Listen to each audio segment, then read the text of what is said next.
Hey, what's up? It's Connor. So I have the brand new M4 iPad Pro here alongside the Magic Keyboard as well as the new Apple Pencil Pro. The Magic Keyboard should probably be called the Magic Keyboard Pro since it only works with the Pro, but you know what, who cares? That's besides the point. Something that is worth caring about is that there are no more Apple stickers inside the box anymore. It supposedly is for the environment. I'm sure it is. Anyways, I am super excited to check these things out as I've been an iPad guy basically like my whole life, really since the first one ever came out, which I still do have. And I've also been using the iPad Pro for the last like 5 years now as my laptop replacement. So this new refresh just really has me excited. Quick disclaimer though, before jumping into this video, this is going to be a hardware and like iPad focused review, initial review, whatever only. I'm not talking about iPad OS. I know it's got problems, it's got limitations, but again, that's for another video. Apple has gone ahead and skipped a generation of chips. So we now have the M4 in the iPad Pros, and it's the first time the M4 is being debuted. A lot of people have been kind of like going nuts over this, saying like it's a big deal and whatever. But honestly, I don't really think so. Cause like when you think about the M series of chips or the Apple Silicon Max, they wouldn't be here if it wasn't for the iPad Pro and the iPad Pro Silicon. So I don't know. I don't really see it like being that big of a deal. We have a better CPU with up to 10 cores, and that's the key word right there, up to 10 cores. We have a 10 core GPU and a crazy fast 16 core neural engine. I think this thing's gonna take the crown of like the new AI chip, as if you guys follow the leaks and the rumors, we are supposed to get some pretty heavily AI focused software updates at this year's WWDC. But getting back to the CPU here, you only get the 10 core CPU on the 1 and 2 terabyte option model. So if you go ahead and grab a 256 gig like I did, or a 512 gigabyte model, you only get 9 cores on your CPU and you actually lose a performance core. So if you want like the full spec M4 chip and also 16 gigs of RAM, you immediately have to go with either a 1 or 2 terabyte option. The highlight of the new iPad Pros is undoubtedly the OLED displays, and you guys have no idea how excited I am that OLED has finally made its way over to the iPad. Apple is calling this the Ultra Retina XDR display, but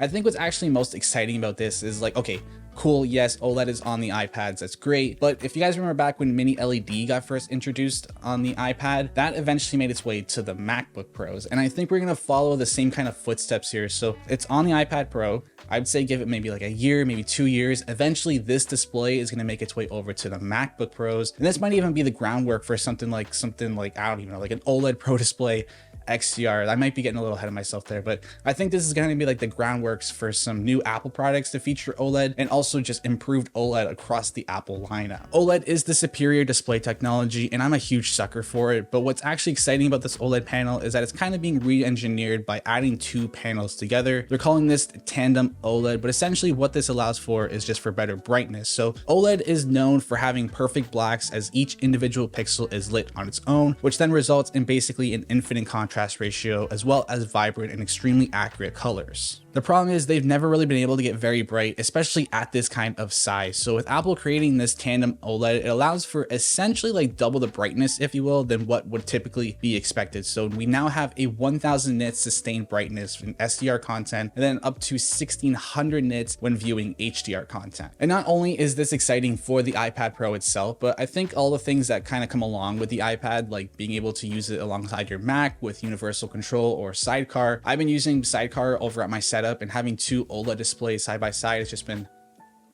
perfection. It's been absolutely perfect. But also something like you can connect it to a camera and you can now have a professional monitor to kind of view your camera and use it as a viewfinder. Or if you're in the professional design, film, photo space, having a really color accurate display is very important. And then you can do things like get those like little HDMI dongle converter things, plug in like a console or something, and you now have a portable OLED gaming monitor. I think there's just so many possibilities with this. Really, the only other thing that's exciting about this generation of iPad Pro is Apple has actually made this thing way thinner and lighter. So this is actually the thinnest Apple device ever, coming in at just 5.1 millimeters and weighing around 1.28 pounds. This makes it even thinner than the iPod Nano, which I actually have right here, and it is indeed a little bit lighter. I don't know if you guys can really tell on camera. I'm gonna try and capture it the best that I can, but yeah, this thing is insanely thin and also really lightweight. I feel like this is something that literally nobody asked for though, and I mean, I guess if you sit on the couch a lot and you scroll and watch stuff and you tend to hold your iPad, this might be a pretty nice upgrade, but I feel like this was definitely just Apple flexing like on their end. They're just like, look how like powerful and portable this is now, and look how thin it is, and which I mean, like, well played. That's great. Other than that, I don't know what the point of it is. I definitely would have rather the same design with better battery life, but we got this, and at least we still have 10 hours of battery life, so I guess it's okay. There's a couple other updates as Apple has moved the camera over to the landscape orientation, or what I like to say, the correct orientation. So now when you're taking FaceTimes or Zoom calls, really any online meetings, you're not gonna be looking weirdly off to the side, and you're just gonna look a lot more natural and just kind of look normal. We now have a unibody design. So previously there was actually a camera bump housing the cameras, but it's now kind of like this continued sheet of aluminum with a little bump in it. And speaking of the camera bump, we actually lost a camera in replacement of a new sensor, which is kind of interesting. So this is essentially a true tone sensor, I believe. And when you're scanning a document, the flash can be exposed correctly. It's basically telling the flash like what color temperature to use, as well as how much flash to actually use. Switching away from the iPad, let's get into something that was probably just as exciting as the iPad itself, and those are the accessories. I want to start off with the Magic Keyboard, as this is personally my favorite accessory, and they didn't make anything too crazy in terms of updates here. They kind of just made more of like quality of life improvements and just updates that probably should have been here on the original Magic Keyboard or the iPad Air Magic Keyboard now, as this is only available for the iPad Pros. But we now have aluminum around the keyboard housing here, as well as the trackpad, and this just makes it feel a lot more Mac-like, especially on the palms. Like when you're resting your palms and typing, this just feels so much more Mac-like. The keyboard itself hasn't changed, which thank goodness, because I absolutely love the typing experience on here. It's my favorite keyboard, or any device really. I don't know what it is, I just find it for some reason to be better than the MacBook keyboards or the external Magic keyboards. But anyways, we now have a function row at the top, which is nice. Once again, probably something that should have been here already, but it's here now, so we can do things like change the brightness, the volume, search for things, lock the device, and most importantly, we now have an escape key. We also have a new trackpad, which from a technical standpoint isn't really that new, as it's really just a MacBook trackpad ported over to the iPad Pro, but it's still a nice upgrade nonetheless, as we now have like the haptic feedback as well as the force touch. It's also physically larger, which is really nice, and it also should be more accurate. The outer shell is the same as the previous model, or again the iPad Air model, but this is really nice as the rubber texture at the bottom really helps with it not moving around as much. So when you set this down on a table or a surface, it really isn't going to glide around. And finally, the accessory that everyone tends to care about a little more, which is the Apple Pencil, and now actually called the Apple Pencil Pro. And this Apple Pencil is only available for the new iPad Pro as well as the M2 iPad Air. So essentially the brand new iPads that just got released. This is the only pencil that's going to work with them. So this pencil is not backwards compatible,